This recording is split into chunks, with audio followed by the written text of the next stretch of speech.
Hello, everyone, and welcome to the part 5 of episodes that I'm doing on Aristotle's politics. If you enjoy this series, please consider subscribing, commenting, liking the video. And if you want to explore the previous episodes, please feel free to start from the part 1. Today, we will jump into book 3 of politics, covering chapters 1 to 5. These chapters deal mainly with the question of citizenship. Who is citizen? What counts as citizen? What is the function of citizenship? Is being a good citizen the same thing as being a good person or not? These are the questions that we will explore today in part 5. Let's go. Book 3 starts with the question of what is a city? But then we start with the classical Aristotelian logical chain. City is one composite thing consisting of multiple parts. To understand city, therefore, we must understand its parts. And what are the parts of the city? They are citizens. For the city is a multitude of citizens. So therefore, if you want to understand what a city is, you must first understand what the citizen is. Citizen is not the person who just inhabits a place, because foreigners can also do that. Also, just because you are subject to lawsuits does not automatically make you a citizen. Here we are looking for a citizen in unqualified sense, something that holds true regardless of the circumstances. Here we also see very classic Aristotelian emphasis on essence of things. Those of you who are familiar with other works of this famous Greek philosopher knows that he is also applying this same logic to other things. For example, what is the essence of human being? It's the rationality. Same logic here, trying to understand what is the essence of citizenship. And he guesses that once we figure out the essence of citizenship, we will be able to come up with a definition that holds true regardless of time and circumstances. So that's the first problem that he's trying to solve. What is citizenship? And the hope here is that once we figure out the definition of citizenship, we will be able to understand city. Since city is multitude of citizens. Citizen in unqualified sense is defined as partaking in the office or decision making. Whoever is entitled to share in an office requiring deliberation or decisions is considered a citizen, according to Aristotle. This is a very sharp resemblance to the current definition of citizenship in most countries today, where you need to be a citizen to elect or be elected to the certain offices. Here it's so important to differentiate that Aristotle introduces functional definition of citizenship. Active political engagement is what makes citizens citizens.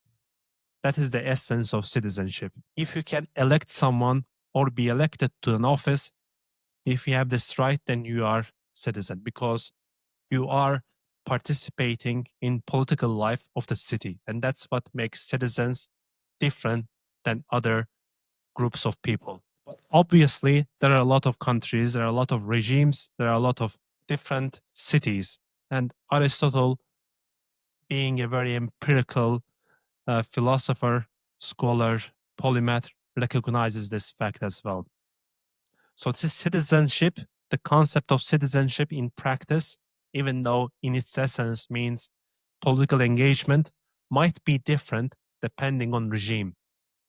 Because constituent elements of what makes a city, office terms, how the people are elected, all of these things, practical matters are different. What is considered a citizen in democracy may not be the same as what is considered a citizen in monarchy, oligarchy, aristocracy, and vice versa. So therefore, this initial definition that Aristotle suggests is a very general one, partaking in decision making in some format. Early on, he introduces this definition very vaguely so that it can be applied to all the other regimes. It's interesting to think about this way of defining a citizen. I think this can also be applied to, we can also imagine this in other settings. For example, imagine defining an employee in a corporate setting as someone who shares in the decision making of the company. Most employees wouldn't qualify by that criteria, but that's a very interesting thought experiment that can be done. Like this definition of engaging in decision making can be applied to other social settings as well. So, in summary, just living in a city, being subject to its laws, and even paying taxes does not make someone automatically a citizen. Citizenship is tied to political activity, political engagement in the city. And that makes sense when we also consider the earlier chapters where we discussed about city being the natural end of human community development according to Aristotle. So in that sense, participating in the civic life of the city is considered very high level activity, duty, very virtuous activity. Chapter 2 starts with practical observation.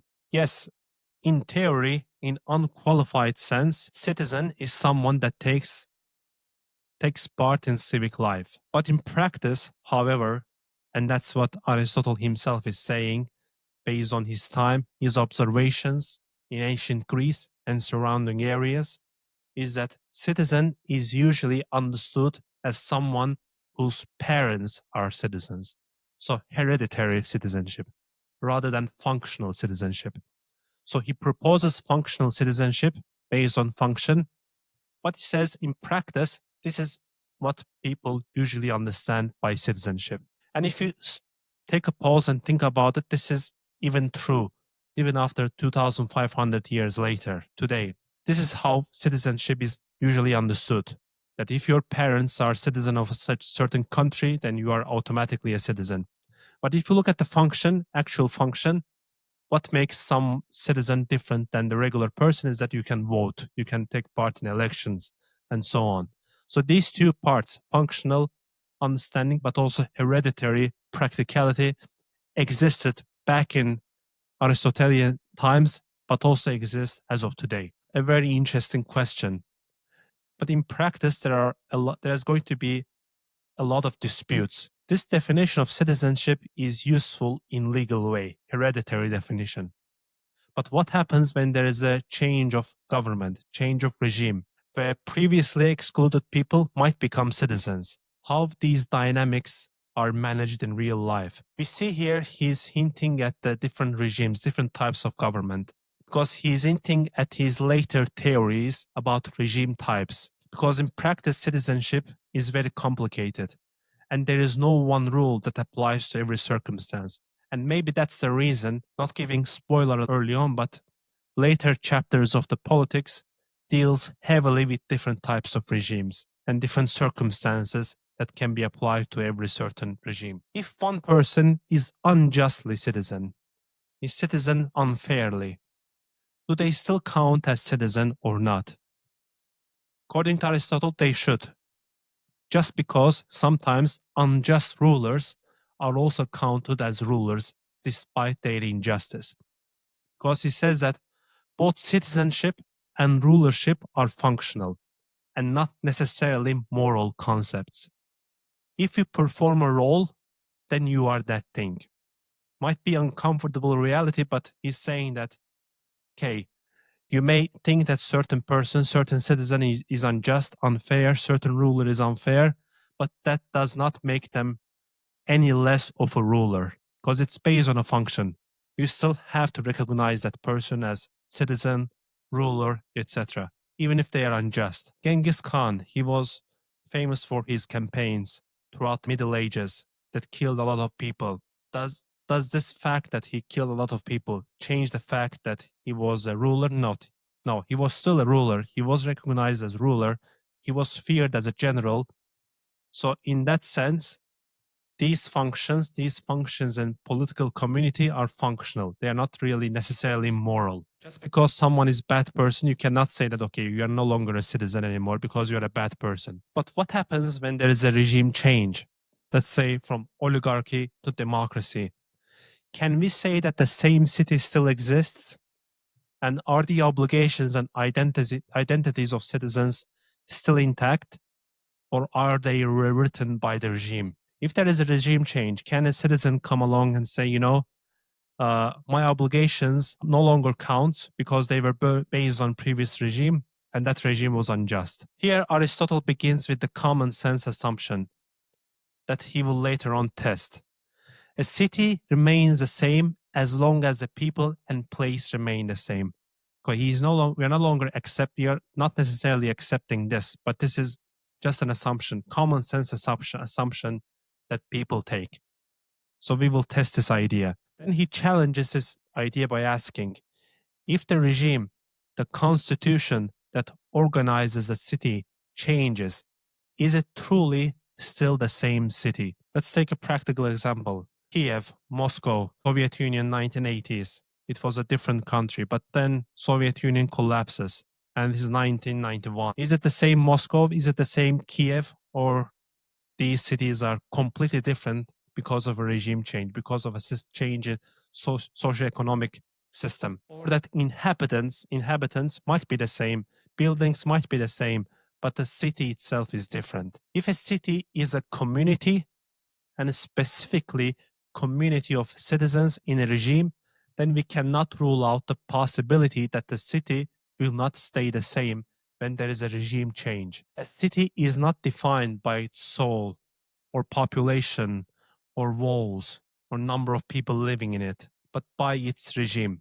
Therefore, when the regime changes, the city itself is also changing, even if the physical space and the population remain the same. So overall, he refutes the assumption that he started the conversation with, that citizens being the same regardless of the regime change. What makes Aristotle so great that he starts with assumptions usually when he starts explaining something that are held to be true, and then he tests them to either accept them or refuse them.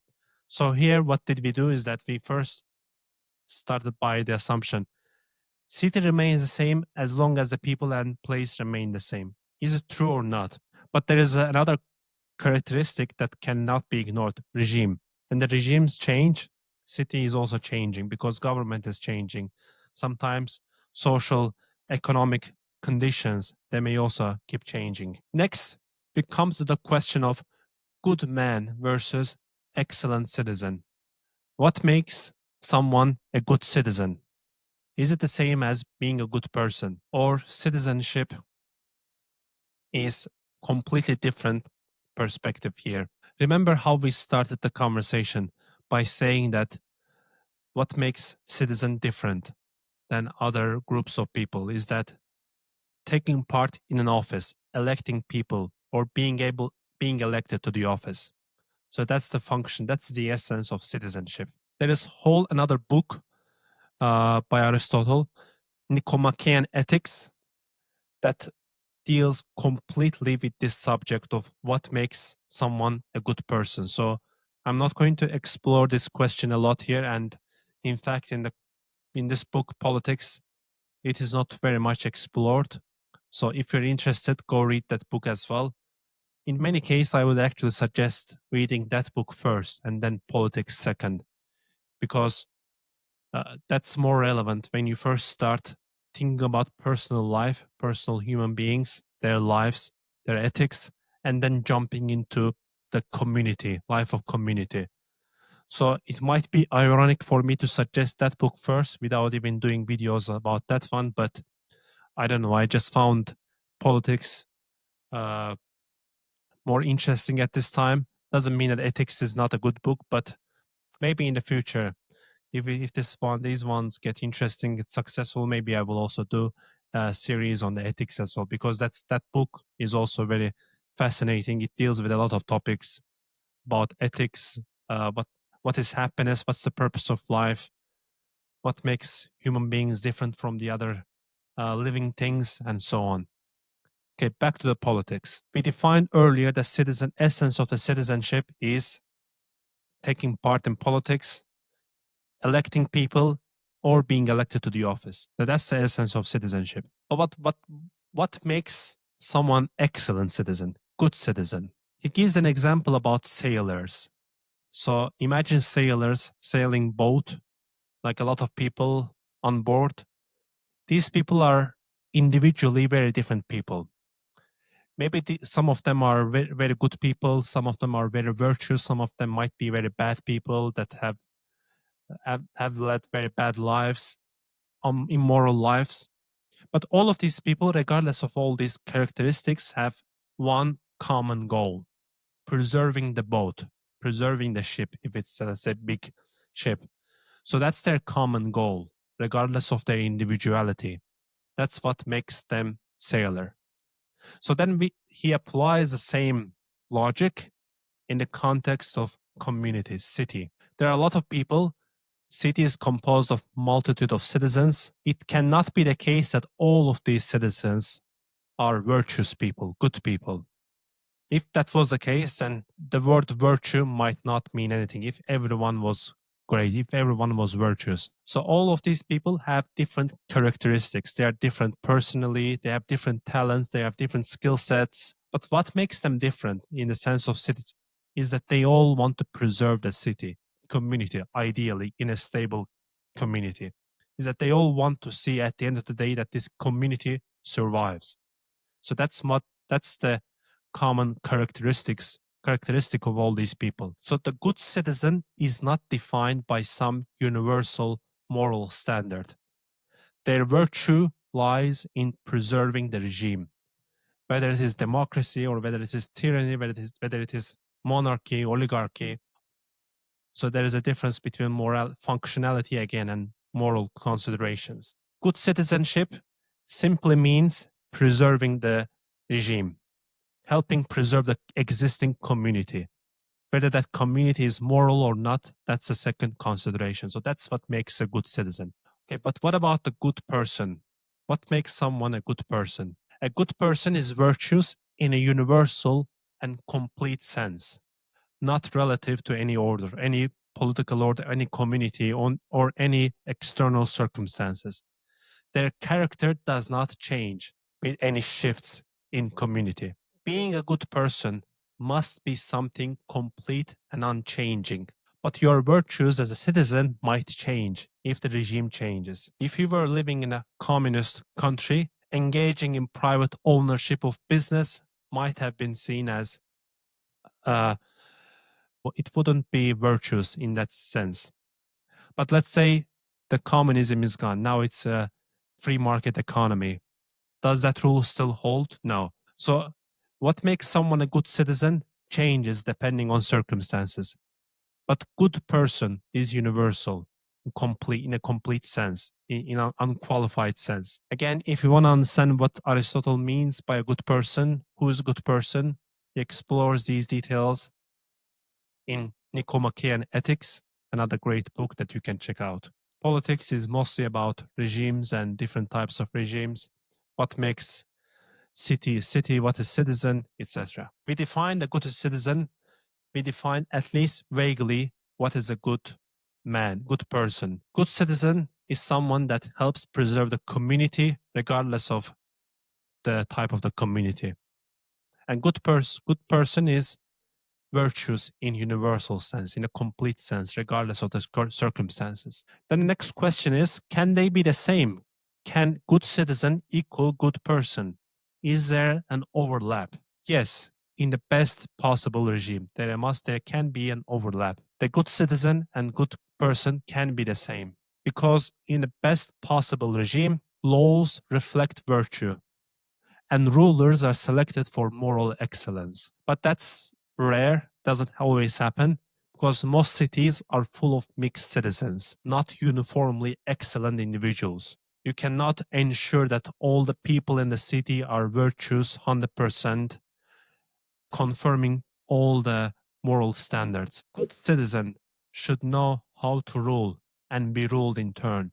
He gives an examples from being a cavalry commander, being a sailor. First, command an army. First, you need to be commanded yourself to get to understand the role. And this very thing is a virtue of a good citizen as well.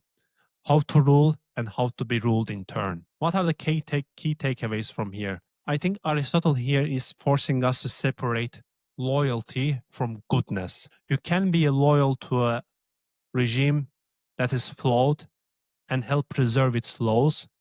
That makes you a good citizen in that context, but it doesn't necessarily make you a good person.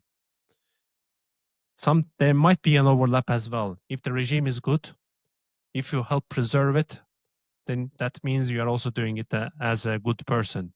But most of the times, political virtue, community virtue is regime dependent. It shifts, it changes depending on the rules, expectations of a new arrangement in new community.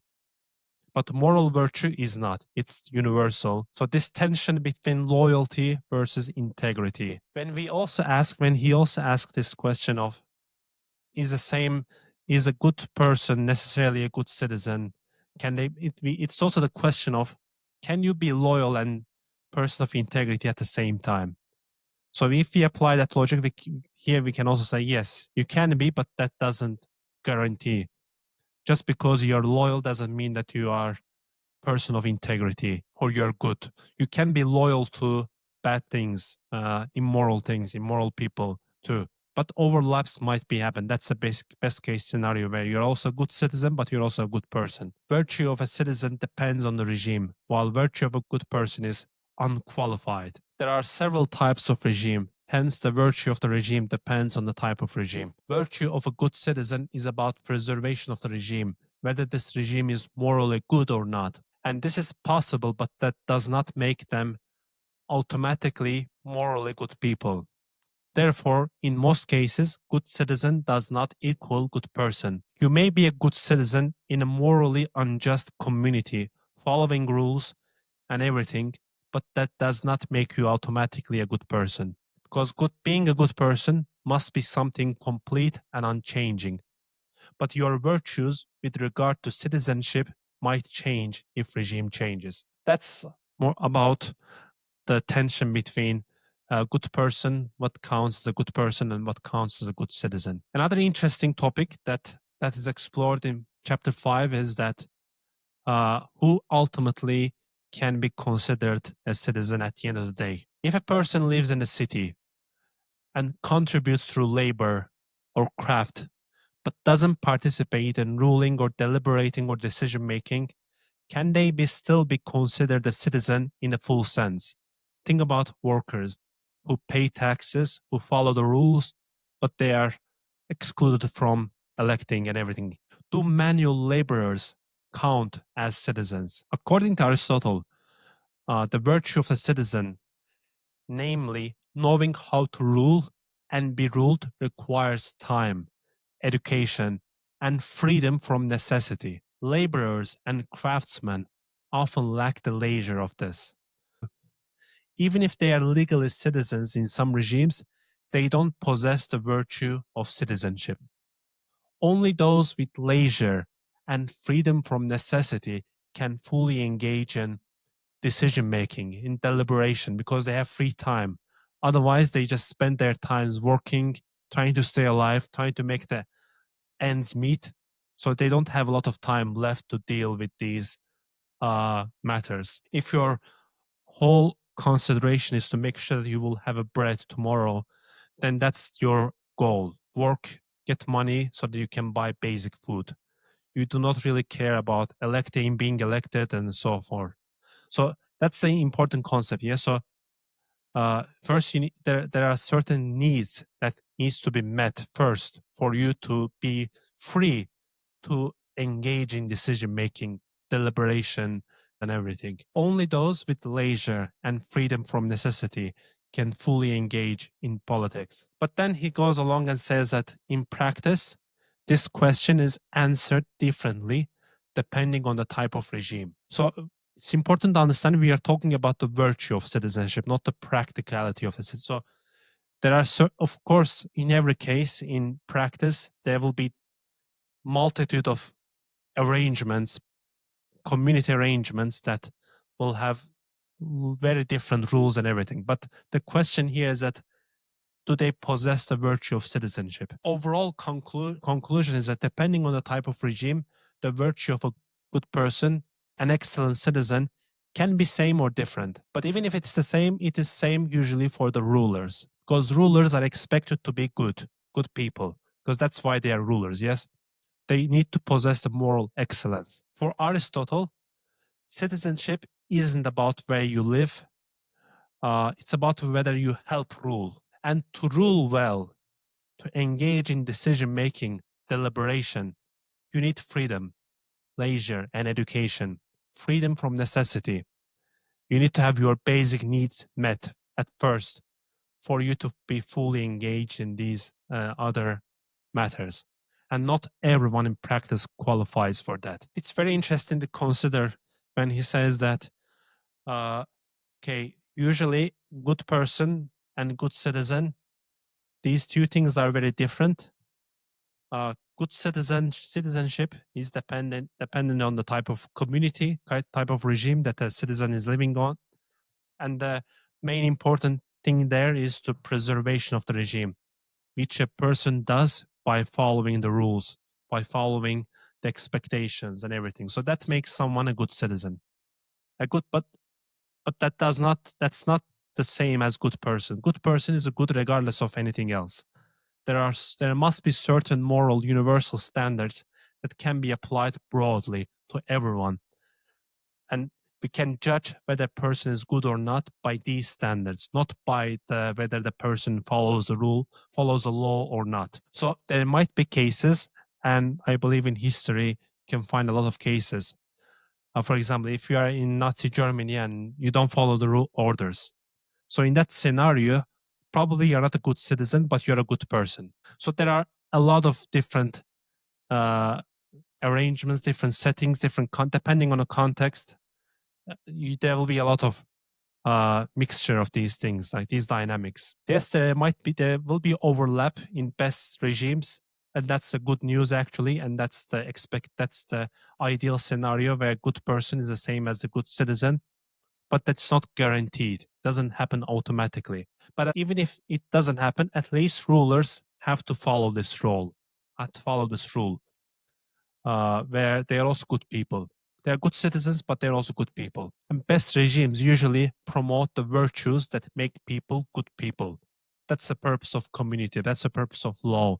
That we will also explore this topic in the future episodes. But that's the idea of community, where uh, legislators they create laws that promote people to become good, morally good. That's all for the citizenship. We explored chapter 1 to chapter 5 in Politics, Book 3.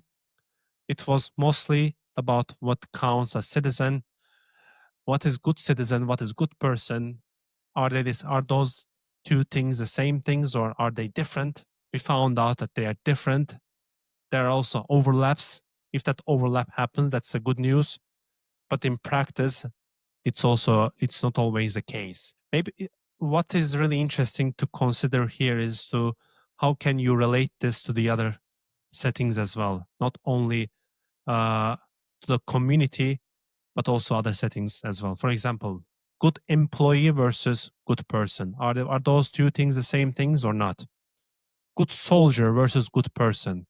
Good businessman versus good person. One is functional. One depends on the type of business, type of company, type of social arrangement that you are part of. The second part, good person, is universal. Ideally, the first part should promote you to achieve the second part. Ideally, the best political arrangement should have laws that make people good, that promote virtue. But that's the ideal scenario. In practice, things can be different. So, and this part lays the foundation for the future topics that we will explore in this book. In the future episodes, for example, we will go to the further books where Aristotle talks about different types of regimes. What is citizen there? How is different from the type, depending on the type of regime and everything. So this part sets the foundation.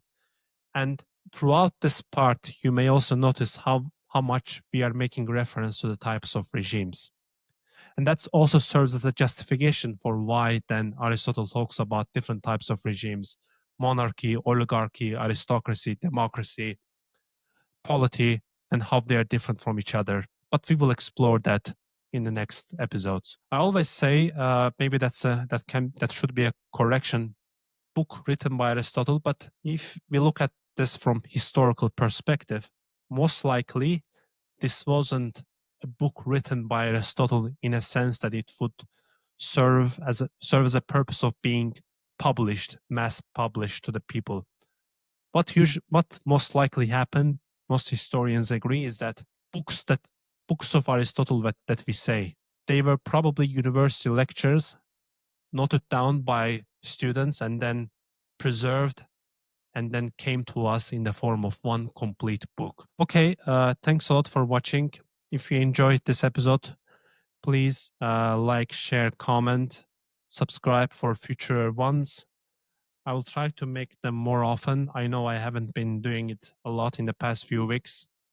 Takes a lot of time to read the material, reread it, to understand it again, to check whether it is accurate, video editing and everything. That's some of the reasons about the delay. But I will keep doing these episodes regardless, at least once a week. So if you enjoyed this part, also check the previous 4 episodes that I did, part 1 to part 4. It's essential to watch them as well to understand these concepts in sequential manner.